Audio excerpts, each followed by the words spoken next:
Hey guys, welcome back to the Guardian Show. I'm Davin O'Haron, and I'm here with... Angie Knight. How's it going? It's going great. Thanks for having me. Thanks for being here. Yes. All right, so we're going to be continuing our series on Romans 12:2, and today we're going to be talking about just kind of the food culture that is in our modern world, and just kind of talking about, like, biblically, what does God say about the way that we're eating and tackling our health, and kind of what has the world made normal. Yep. Great topic. And a lot to rally around because we are created in a physical form, and our bodies are the temple of the Holy Spirit. So if we really look at our bodies as what houses the Holy Spirit, then we should be really mindful of taking care of it. Right. And unfortunately, our food culture today does not make that easy, especially for teenagers whose love language is often food and fast food. Yeah. And we are in a generation where we want immediate gratification. And when it comes to our food culture, that is really simple to get. Well, and I think a big part of, like, the reason it's so hard, kind of as teenagers especially, is that's a big part of, like, social settings. Is it's like, oh, after school or after practice, we're all going to go run through McDonald's or whatever. And it might just seem like a small little thing, but if that becomes kind of a regular deal, it's just, it's a thing that you're now spending money on just because it's what's normal. And you're also putting all the toxins and whatnot that you're getting out of McDonald's or fast food just because it felt like a social obligation. Right. So I think the first thing that teenagers need to understand is just truly the science behind food and what God created for our bodies. Because if we can learn to eat to live versus live to eat and have a different mind shift, we can still enjoy God's great foods, but not get addicted to his foods. And it goes back to Romans 12:2, do not conform to the patterns of the world. Well, what are the patterns of the world when it comes to food culture? I mean, like, just processed anything. Like, if you break it down, like, patterns of the world, God didn't put goldfish here. God didn't put Cheez-Its here. You know what I'm saying? Like, Right. These are all things that have been created by the world to appeal to worldly standards, you know? Like the fact that you could sit down and just binge eat a bag of chips or whatever. It's good for, I don't know, like their whole marketing thing of like, oh, it's really good, just eat, you know? Yes. And then it inherently gets you addicted to it because you're sitting there and just binge eating. Well, because you're eating chemicals, and chemicals are very addicting. High fructose corn syrup is very addicting. We put it in everything because the food market knows if you'll want more and more and more.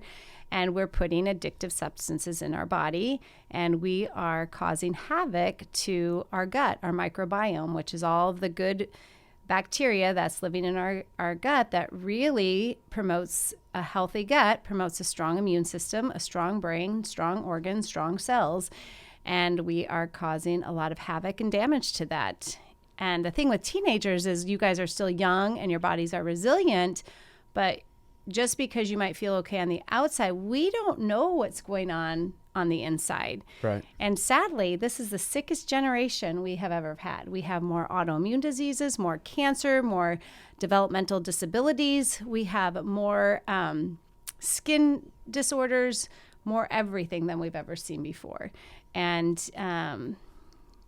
if you have epidemics that we see, and I mean, peanut allergies, I mean, the list goes on and on and on. If you have these epidemics, you have to look at the why. Why are there so many kids so sick? Well, if you look at our food culture, I am convinced that is one of the big reasons. And even our, where does God's food come from? Where does it come from? Place he gave us, Earth. Yes, he created land, he created water, he created everything we need for our bodies. And if man has come in and dampened it or changed it or modified it in any way, it is no longer what God created for our bodies. So God made our bodies to respond with what he created, and now man has changed it, so our bodies weren't created for this man-made altered food that we have. And so over time, our bodies will get sick, and they are. And I even look at the energy level. Teenagers should have all this energy level. They shouldn't need coffee in the morning. They should have these young, vibrant bodies that can just tackle the world and do all this great stuff for the kingdom of God. And I think one of Satan's tactics is coming in. You know, he's sly, and he's here to kill, steal, and destroy, and get kids addicted to chemicals. And gluttony, I feel like, is one of the most accepted sins in America because really, there's so many people that are gluttons, and we just think it's okay, but it's not okay. Exactly. It is a sin. And so, going back to Romans 12:2, do not conform to the patterns of the world, but be transformed by the renewing of your mind. We have to renew our minds. We have to be mindful about what did God make for our bodies, and what does he need me to put in my body? And it's back to, I'm going to pull up this popular scripture here. 1 Corinthians 10:31 says, so whether you eat or drink or whatever you do it all for the glory of God. And every choice that we make, we have to think, does this choice glorify God? Does it glorify God for me to eat a pack of Skittles and McDonald's that we know is processed and not healthy for our bodies? No, it does not honor God. Yeah, exactly. And kind of here's how I've been looking at it ever since, I've always heard you talk about just the science behind, what real food is versus what, this weird little concoction that somebody's put together and called it food. The difference between it literally being this toxic little piece of bread or whatever that is now nothing chemically even related to what bread actually was. Correct. And it's just to the point now where it's looking at, if you went and put gas in a diesel truck, the thing's not going to run well. It's just like with us. If you put the wrong fuel in us, we're not going to run well. And it all just boils back to what you're saying. As teenagers, we should have all this energy, just naturally, the way that we work. If we give ourselves the correct fuel, we'll have the energy. And that's the thing that I've noticed in, starting to eat healthier and pull out, some of the processed foods and switching them out for, especially breakfast is one thing that I've always been able to, or have recently been able to, control, because I always know that I can have it set up. So I at least have a good, start to the day, knowing that I'm going to have good real food. And I've just noticed that my energy, especially in the mornings where I used to just be a cranky jerk, it's gotten a lot better to the point where I can function in a way that I'd say glorifies God better than if I was just tired and cranky. Right. And I think it's important for people to everyone is an individual. Every body responds differently to different foods. But I think one thing that teenagers need to do is they really need to analyze what they are putting in. Seek the wisdom with what you're putting in your body. So when we learn that, 75% of our soil is deficient in magnesium, but then you learn the role of magnesium in our body, you can see how amazing and intricate God is. Every vitamin, every mineral that he put in our soil has purpose in functioning for our bodies. Right. But when we learn, we process it, we strip those minerals, we strip those vitamins, and our bodies are not going to have the fuel it needs for optimal functioning. And I think the best way to conquer some of the patterns of our food culture is education. It starts with education. You don't know how to fix it if you don't know what the problem is. So I think the first thing is we have to recognize our food culture is a problem. It is causing sickness. It affects how we think, function, feel, and behave. And if you're not feeling right, if you're moody, if you're irritable, if you're have brain fog, if you're chronically fatigued, if you have eczema, if you have stomach issues, if you have headaches or even achy joints, any kind of symptom of your body not feeling good, you really have to look at what you're putting in your body. Exactly. So here's the thing: is like I'm not completely like dairy free, but I used to pretty regularly drink milk or have cereal or something like that. And this was around like my freshman, sophomore year-ish. I just had horrible acne all the time, tried all the skincare things and all that stuff.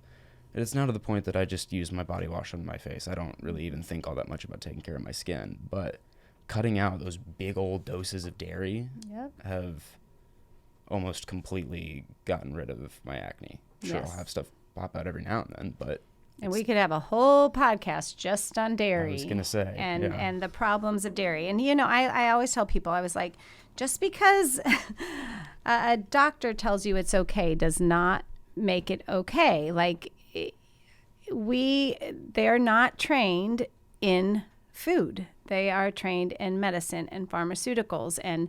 And there's a lot of doctors that have gone outside of what they've learned to understand, and I do feel like there's more and more, understand how food relates to health. But if we are just going into the doctor to get medication for certain symptoms and not getting to the root cause of why these symptoms are happening, because what do they do for acne often? Give you antibiotics. They often give you antibiotics. What do antibiotics do to your good bacteria in your gut? It just kills all the stuff that you need to function. It destroys it, and then it leaves room for the bad yeast and stuff to grow, which then craves sugar, and it's just domino effect. So I think it's really important to seek the wisdom and then make small steps to make changes. It's really hard when you're living in the American food culture and you're eating fast food and packaged food. It's really hard to shift to a whole food diet. But I think if you understand the reason why and why it's so important, then you can slowly start making those small shifts. And I always say, start with what is already currently in your diet that is good for you, and then just build on what you can eat. Don't think about all the things you can't eat. Think about all the things you can eat. We do have a lot of picky eaters in our culture today. Again, I think it goes back down to that microbiome in our gut, and it is not intact, and so that triggers a lot of neurological, sensory issues that happen, and then there's more food aversions and things like that. But vegetables and fruit are important. Like, we need plants. We need to eat as many plants as we can. We should have more plants in our diet during a day than any other food.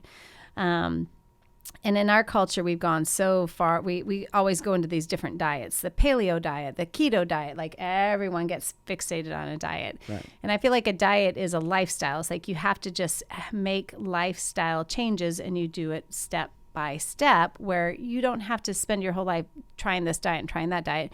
You just live by God's food.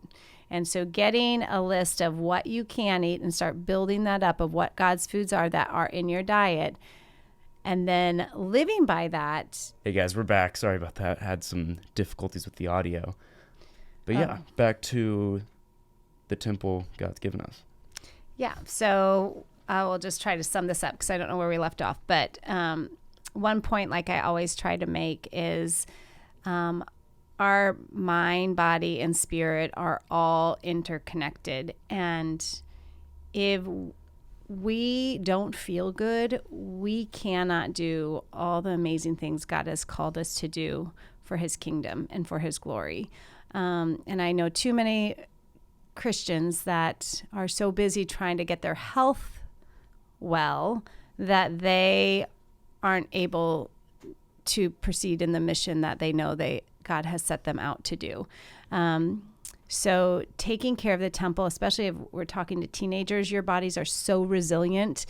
This is really important to take in, because I don't want you sick. I don't want you suffering in your 20s. I know the epidemic of cancer and autoimmune diseases is on a constant high and rise. And so this information is the most valuable information we can be giving, because if you can take care of your temple, then you're going to feel better so you can love people well, because we are called to share the gospel. We are called to honor God with our lives and everything that we do, and we are called to love people.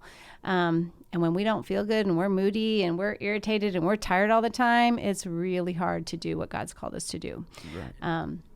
And like, that's just one of the things that really made it click with me was whenever I first started kind of being around you and hearing a lot of this, I was like, oh, I feel fine anyways. I ate like crap, ate a lot. And it was just, yeah, I was like, oh, I mean, I function fine. I wake up in the morning and I feel fine. But it's kind of a matter of like, if you think about how truly complex God made our bodies, like you talked about just the microbiomes, even just in your gut and in the rest of your body, and how God has made this perfect symphony of how everything should work. And pretty much the only input we have like inside our body is what we eat. We need to be eating what God gave us. Yep. I mean, it's just that simple. Yep. It makes sense that we need to be putting in our bodies what God put here for us. Yep. And it's hard in America, especially. It's hard because of what we've done to our seeds and what we've done to our crops. And I mean, I know there's people that can go to Europe and just eat gluten and all these great things, and they don't have the same effects because they don't put the kind of things in their food that we do here. There's thousands of ingredients that we allow in our food that are not allowed in other countries. Their processed food does not taste good because they're not allowed to add chemicals and crap to it. So people don't eat a lot of processed food there. They eat real whole food. And since our government and our FDA and they don't make it easy for us, we have to be wiser and we have to work hard. It is hard work to take care of the temple in today's society. Yeah, exactly. And kind of going back to the whole like social deal where all my friends are going out to a place, it's going to be difficult to either be like, maybe I'm just going to try to find a healthier option here, or I might just have to kind of sit there, get a drink or something. I don't know. And it's going to take a lot to be conscious of it, especially once like as we're teenagers going into adulthood. Yeah. Like having to make our own decisions to maybe spend that little bit of extra money or not just have junk in the house all the time, you know? Right. And making the decision for you and your friends and your family to kind of pave a better path of eating better for their health and just so you all can go forward and glorify the Lord and even be an example to the people around you. I mean, that's the only reason I've even started being conscious about my health is because Angie and all the people around me were examples of just how this works in our lives, right? And how it can better you and improve your life. Because like the main thing that's pointed out to me is like, yes, I do miss some of the foods that I used to regularly eat. Like they tasted good, but how much better you feel and how much easier it is to get through the day without being groggy or being able to focus or not have to spend a bunch of money on face stuff because I've got constant acne. Just all the stuff and just the way that your body feels and the way you function, it's so worth it to just try it out, even if it's for a couple of weeks and you're going to look at it as like one of those fad diets. Yep. And also, I do want to point this out too. We have a significant epidemic of anxiety and depression. Mood, how we feel, is affected by what we eat. And, you know, it's really sad to me that people like, I'm not saying that counseling is bad. I'm not saying that a pediatrician is not bad. I'm not even saying sometimes we do need a little bit of medication. But if you are feeling constantly depressed and constantly anxious, something internally is going on. And it's really important to be wise about helping your body and getting over that, because it's hard to live day to day with a lot of anxiety and some of the other mental health issues that we are seeing. And we need to link it to food. Food makes a difference. And people that try it, they know it. So, you know, he was talking about dairy. It's very inflammatory. The immune system responds to it if it can't break it down. And it's really hard to break down a protein that was created for an animal that is basically a ton, 2,000 pounds. our bodies were not created with the enzymes to break all of that down. But we don't teach this. The American dairy industry, it's just a multi-billion-dollar industry, and it's really sad because a lot of babies, they can't break it down, and so then they get chronic ear infections and mucus production in their middle ears, and then they get an antibiotic, and then the antibiotic kills off any good gut bacteria they even had in there, and so then then it just sets them up for another infection and another infection. It's this domino cycle. So it's really, really important to take hold of your health, seek wisdom and understanding in all things, know what's healthy, what is not healthy for you. Some people can handle a little bit dairy, other people cannot. Know yourself, know your body, and work with a practitioner that knows this stuff. We have choices in America, and there are a lot more functional medicine doctors out there, a lot more that are really, nutrition science is growing so much. There's so much knowledge that is being shared, a lot of truth in nutrition that's being shared. So seek the wisdom and then make good choices. And that kind of just leads me into, I think we're going to turn this into a series where we talk about the different implications of these different, I guess, trends in food culture, like dairy and gluten and GMOs and just all the different marketing schemes and the patterns of the world that have led us into this like dark place of falling away from the food God gave us. But it's a big issue. So I'm excited to see what God does with this podcast, and maybe we can inspire some other teenagers to, not conform and get excited. I do recommend getting groups of friends together to hold each other accountable and work together to do it. When you're all going out to dinner, you can make better choices together, and not shame each other. That's not what we're not trying to shame people. We just want you all to make the best choices you can make. Amen. And it's easier to do it together. So, and drink your water. Drink your water. Well, Angie, thank you for being on here. All right. We'll have to have you on here again for some of these other topics. Yeah. All right. Oh, one last tip. Learn to cook. Yes. When you cook, you actually will want to use real ingredients. So. Yeah, then you can control all of it. You don't have to worry if there's going to be processed stuff. Yes. In our school, I want kids to have cooking classes every year. So when they graduate, they just know how to cook and what oils to use and what foods to use. And cooking makes God's food, taste delicious. So. Yes. All right. Thank you, Davin. Well, thank you guys for watching. We'll see you in the next one. All right. Bye-bye.